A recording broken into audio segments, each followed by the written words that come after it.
cái ya chiang về yo cái ya hey ole tun tuma chuan Joseph Viel Paranormal thlam sang fiatura akal non lena athil ton danglam tak mai kha kan thlir ho le donanga akal ma sak sokin thil danglam tak mai atonga thlam ron soi ni kha tun tuma hian thil danglam tak mai atong le video hi thlir ho ngalang o chú em chiang ấy thì ha anh phim phía sau tuna kan thlir ho mek khi akal ma sak sok na kha nia toy te thlir ho leng o tha mà hi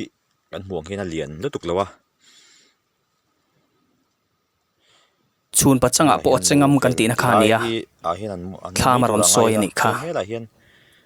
nam thak kan tiang si kho ma yo cái ya hey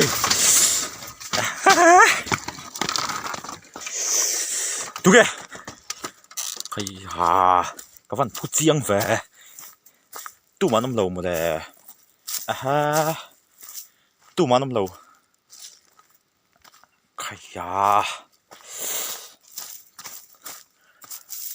anh soi mà đây tu nào han cái ya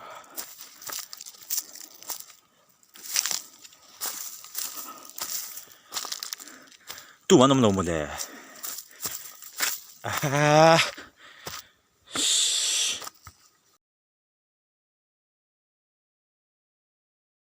ole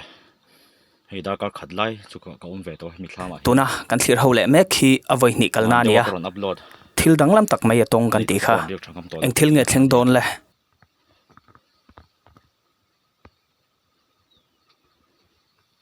hei chuna te po hena chang in an soya hei da ka khat vel chu ka ve to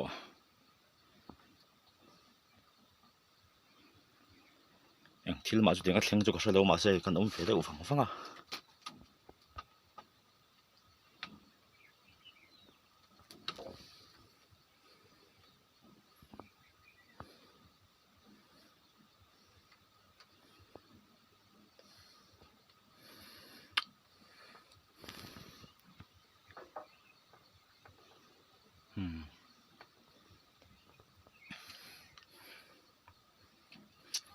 ôm nó em hay lại muốn ở hiền mình sinh đi lâu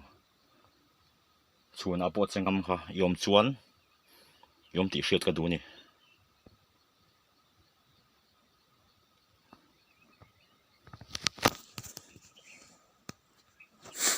đã cả cắt về hay cũng về ngar ngar to chẳng mà thil đắng lắm ôm không bỏ ôm lâu hay giờ nó han don hi signal là chạy tụi có phải ăn đâu chuan ôm nó em ôm nó em ôm nó em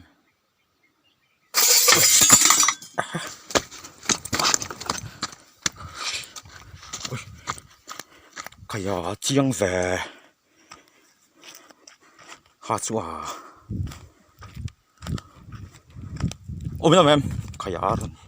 đặt chuối mi một lẹp lên về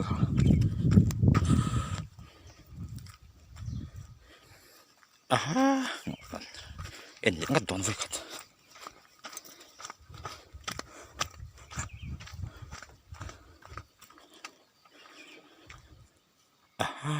rõ tiếp đòn đầu rất ôm nó em mi thil ti ti đòn như là tụi mà nằm đâu